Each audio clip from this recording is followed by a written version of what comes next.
a real honor to have you here and to meet with you. I really appreciate you giving us the time for this interview. I've got a lot of questions about this Russia-Africa summit and the kind of cooperation that's been going on and will go on between your country and the Russian Federation, as well as the African continent in general. So, I mean, let's just start with basically talking about the Russia-Africa summit. Were your expectations for what you wanted to come out of this in terms of relations between Eritrea and Russia and the Russian Federation, did it meet your expectations? I think we'll have to start talking about the context, the historical context. Is this a coincidence? Is it a coincidence between Russia and Eritrea? Russia, Africa? It's not a coincidence, and one needs to talk about the context. I look at it from the historical context. The historical context, almost 30 years now. For me, it's a continuation of one ideology. It's an ideology of slavery. It's an ideology of colonialism. It's an ideology of neocolonialism. It's an ideology, at least in the last 30 years, we can talk about hegemony, controlling. And Russia became a target. Why do we have this ideology changing faces and modifying itself as a virus or any other thing comes to make life difficult for peoples and nations of the whole world? 30 years was an opportunity for those who had this idea entertained in their mind. Because the Cold War was finished by the collapse of the Soviet Union, the former Soviet Union, they felt that was an opportunity, a historic opportunity. Many of their ideologues would say the end of history. So it's the end of history, but the beginning for them to dominate everything. In order to dominate, you have to weaken or perish others, control them. Containment was the name of the game for them. Contain everybody. You will not see anyone your equal in terms of technology, military, economy, name it. And they had to contain everybody, and then 30 years back, Russia was their main threat in their own perspective. So contain Russia. I say now in retrospective, that was a declaration of war. They declared war on everybody. It was not only containing Russia, but dominating the whole world. They classified every region as an influence land or an area for their influence.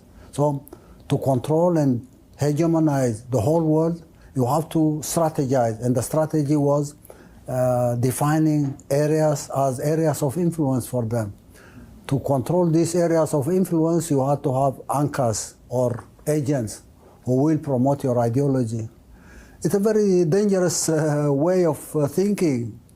And that declaration of war for the last 30 years, particularly against Russia, was there. But it's not limited to Russia. It includes everybody who doesn't bow to this ideology of domination. Now, when we talk about this Russia-Africa summit, you have to look at it from this perspective. It's not a coincidence. We have to look for a new world order. There has to be a world order where law, respect of humans, respect of nations, respect of peoples, and cooperation will have to prevail. Peace will have to be there. They can't continue dominating from slavery to colonialism to neocolonialism to hegemony. How long can people sustain this dangerous ideology, destabilizing every part of the world? So I say the Eritrea-Russia or Russia-Africa relationship is not a coincidence. It's a reality that makes this a mission it's a mission for humanity. Humanity will have to fight for creating a world order that takes everybody out of this jungle. This is a jungle where you have this minority of minorities making life very difficult for everybody. So I say this is not a coincidence. It's not even an option for us to come and work together in solidarity. It's a mission. It's a mission for humanity. It will be inclusive of everybody, Russia, Africa, but also Latin America, Asia. People in Europe and America are also suffering from this dangerous ideology that we have witnessed the last 30 years.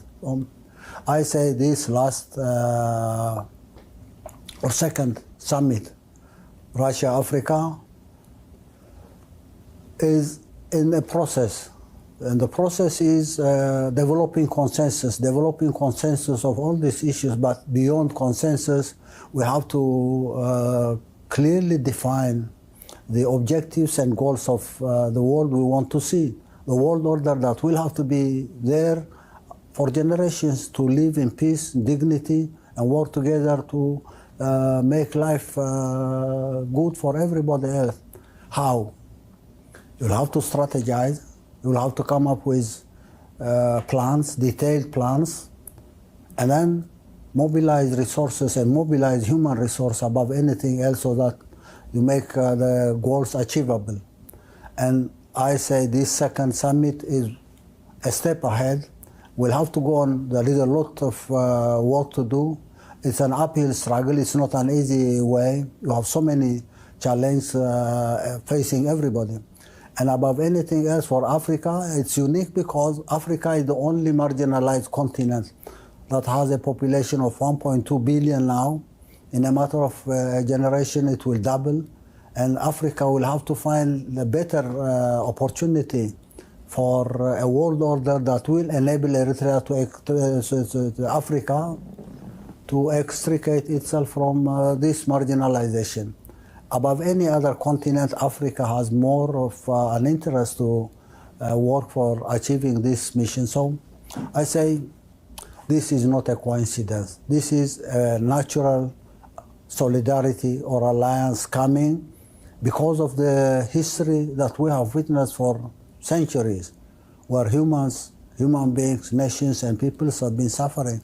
We have to look for a new world order. That is the common goal that everybody has been trying to find an explanation, but ultimately it's one goal and one mission. Well, I have to agree with you entirely about the historical context being so important, because even it's become very clear that the fall of the Soviet Union was not the end of history, and even the guy who popularized that quote said later on, years later, that he was wrong. And so this ideology, of course, continues. And in the context of the Russia-Africa summit, there were a lot of reports of Western powers trying to pressure African countries into not coming to this summit. I wanted to ask if you yourself ran into any of that, of these attempts by the West to pressure you, or then in general, for those that did receive some sort of pressure from the West, why would you think the West would try to stop them from participating in this summit? It's a show of their weakness. Their ideology of not only containing Russia, but containing everyone who doesn't bow to this ideology has been there for the last 30 years. You will be punished if you are not in line with their way of thinking. It's either sanctions, it's either demonizing this or that guy, and using all sorts of tools, including the World Bank, IMF, and other tools they use to pressure everybody to bow to this ideology. And people are fed up of this behavior, this culture of domination, hegemony. Everybody is fed up of it. The people in Africa, above any other continent, would like to see this process going forward and changing their quality of life, not for this generation, but for the coming generation. So they would use every tool like they're using now Ukraine to give the impression that this is a fight between Russia and Ukraine. I said, this has nothing to do with Ukraine and Russia. This is their declared war that has been there for the last 30 years, and it's not only Russia. It's for everybody else, everywhere in Asia, in Latin America, Europe, the Americas. People are fed up of this thing, and when they try to pressure someone who doesn't bow to this ideology, it only emphasizes the fact that they are fed up. They have failed. Their mission have failed.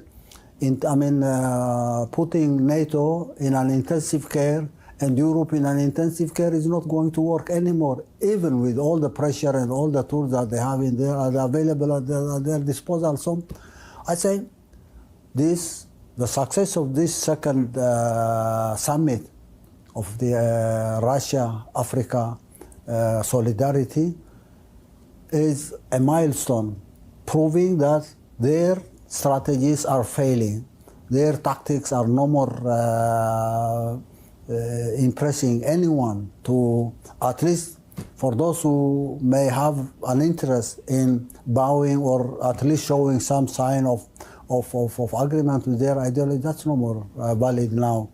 And they will continue pressuring everybody so that they claim to be supported by populations in Africa. Nowhere in the continent will you find any one nation or people accepting to these pressures that are being imposed in spite of the marginalization that exists. And I think more than anyone else, Africa would reject any pressure from any side in the NATO alliance to come and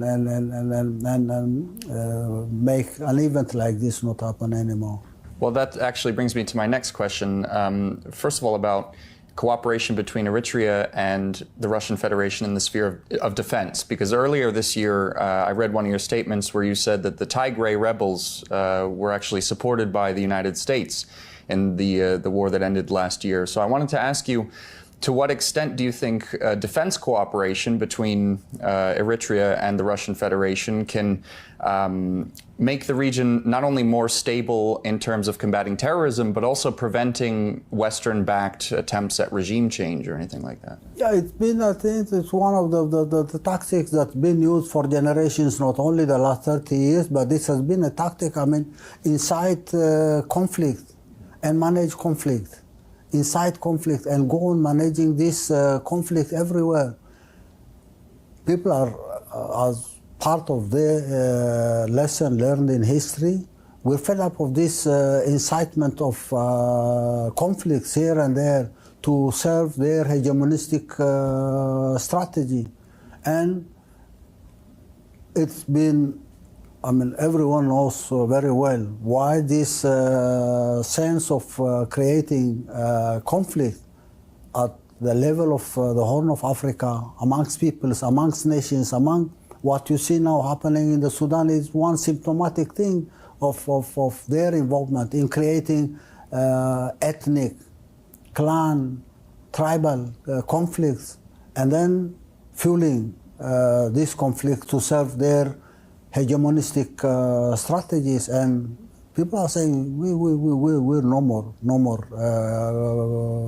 to be fooled by these tactics coming from their side. And I think the lessons learned, the lessons that we're learning every day, prove that we're extricating ourselves from this state of hegemonistic management of conflicts here and there. And that's why Africa has become marginalized, because talk about famine, it's Africa becoming an example. Talk about conflicts, Africa becomes a pretext for everything.